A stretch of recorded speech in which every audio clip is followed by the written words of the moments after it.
With the car. I want to congratulate everybody that I'm up here with tonight, and I appreciate this more than you know. A couple of things before we get started. I see Mike Gilly and his wife Jan at the table. It says reserved for guests of Chuck Mizerski. No, I'm not paying for your dinner. It's going to happen.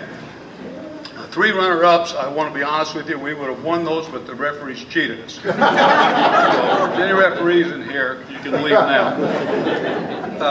And before I get started too much longer, I am fortunate enough to share the defensive line with Dave. And those of you who don't know Dave, if he says hello, that wall will blow out down there. The first day of spring ball this year, we're just trying to get into a stance and get out of our stance.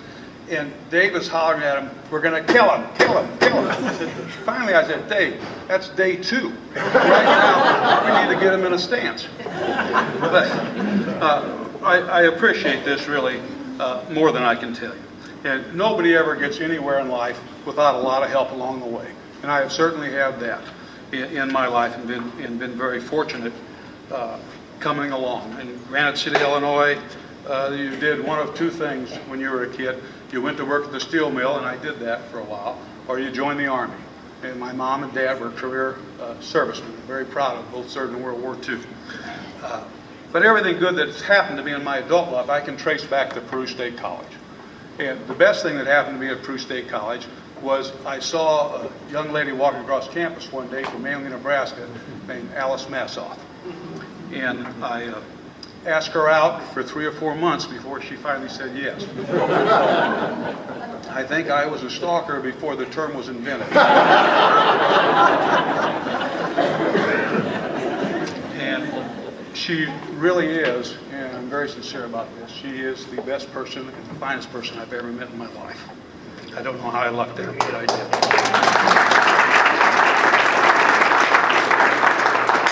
So we dated. We graduated, we got married, and I thought, this is great. I wasn't elected captain at Peru because I had some teammates that just didn't think it through. But I know I'm going to be captain of this ship. I'm bigger, I'm loud, and she's thoughtful. I'm from a big town, she's from a small town, and I was captain of the ship until about halfway through the reception. Dr. Hansen, from what I've observed with you, I think you can understand.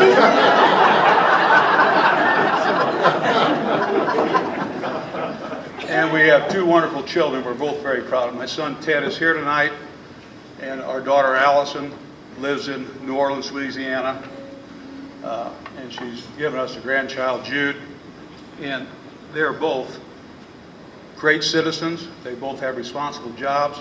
They're both college graduates. They both come and see mom and dad on a regular basis, and we're very thankful of that. Ted, the only thing that irritates me about you is you've been able to hit a golf ball farther than me, about 14 years old. Please let your dad outdrive you now. Make me feel good. There are so many wonderful instructors when I was here at Peru, and I know there still are. And I can't tell you how much I cherish my time here. But some of the people that I need to thank, and I know I'm going to forget some, and I I apologize in advance. I know Jerry Joy helped a lot in the nomination process and the selection process so that my family can share this tonight. And you know, Jerry Joy is like Dr. Shorty Sherwood. He is truly a Peru State College treasure. Thank you, Jerry.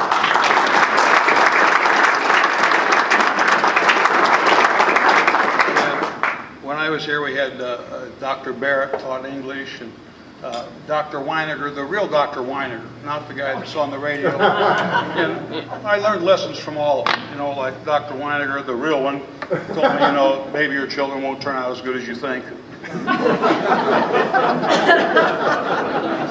Anyway, I had Dr. Long was here, and just so many. Dr. Moore was the speech teacher, and I remember I was so frightened to stand up in class or just even say my name. And he made it easy for us. And I appreciate so many people. Dr. Hahn was here, and so many others. But the people I was really involved with was the coaching staff. And the coaches at that time are still very special to me. Dr. Pitts, Irv Pitts was our head football coach. My senior year in college, I did not have enough money to go to school the second semester. Alice had graduated before me and was working at Mutual of Omaha and was kind of helping me out. But we didn't have enough money for me to go to school. And I went to Dr. Pitts and I said, Dr. Pitts, the bank's going to loan me $1,000 to finish school, but I have to have a cosigner. Now you tell me what other college can you go to in the United States of America and the head football coach will co-sign for you to borrow $1,000 when you're leaving in about 4 months. What a school we're lucky enough to be at, Peru State College. Coach McIntyre was just fun. You know, yeah, I see the old guys laughing. You know, and sometimes he's a little too much fun. But we all loved him. He was a wonderful character here at Peru. Coach Pilkington taught it's the hardest class I ever took in my life. Was physiology of exercise. And you can ask Alice, because she's always tells the truth. I still have the notebook that I had to make for that man to pass in my house. I don't know if I liked him or not, but he sure taught me about it. Coach Fitzgerald always came to practice with these muscle shirts on because he was a real well-built young guy, and I think he was showing off a little bit. And Bonnie Rutz was a teacher here when I was here.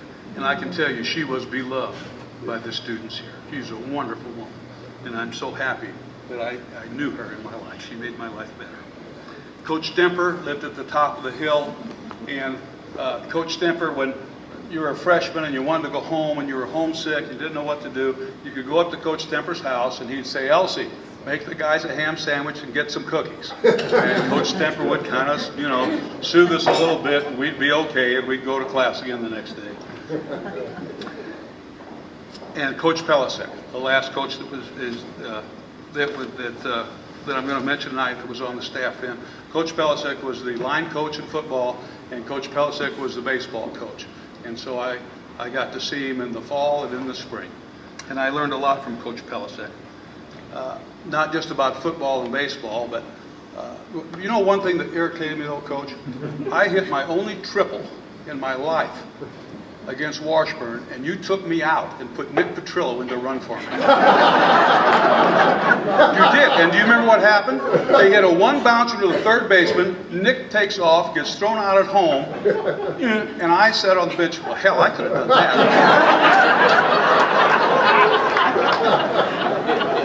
And I didn't get to play the second game of the doubleheader because he hurt me.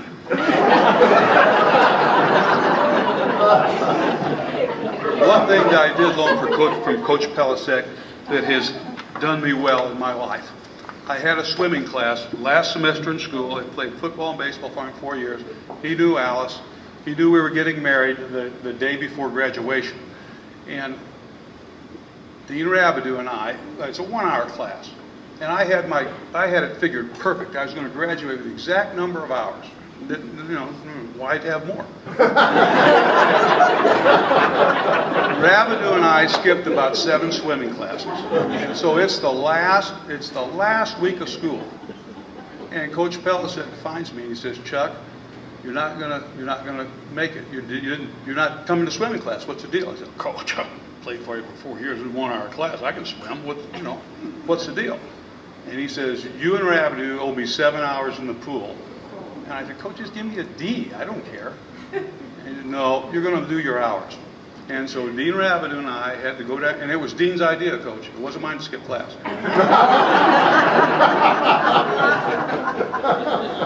He made us show up the last 2 days of school, one day for 4 hours, and we sat in the pool, and the next day for 3 hours, and we sat in the pool.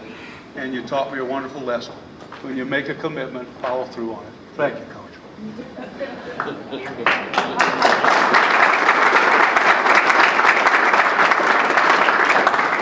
Like I said, I know I'm going to forget some people that have helped me so much along the way, but I need to thank Coach Terry Clark, who I know Terry took over this program in football when it was about gone. And I think we had 35 or 40 people out for football, and Terry saved the program, and he got me back down to Peru. And I will be forever grateful to Terry for letting that happen to me. And Coach Snyder, if you notice my picture in here, I looked at it a couple times, and that's how I looked before fall practice started this year.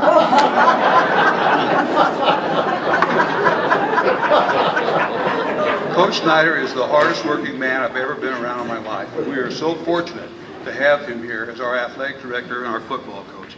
He's extremely focused, he's on the ball, and he expects a lot, not only from his players, but from his coaches, and we're trying to give it to him. We're very fortunate to have Coach Snyder. I appreciate him a lot. And the last thing that I want to say, and I'll get out of the road for some other people here, is that I'm fortunate to be in a couple of Hall of Fames, but there's 3 more to go before I'm done. I want to be someday, I hope I'm remembered, in the Husband Hall of Fame, in the Dad Hall of Fame, and the Grandpa Hall of Fame. Thank you.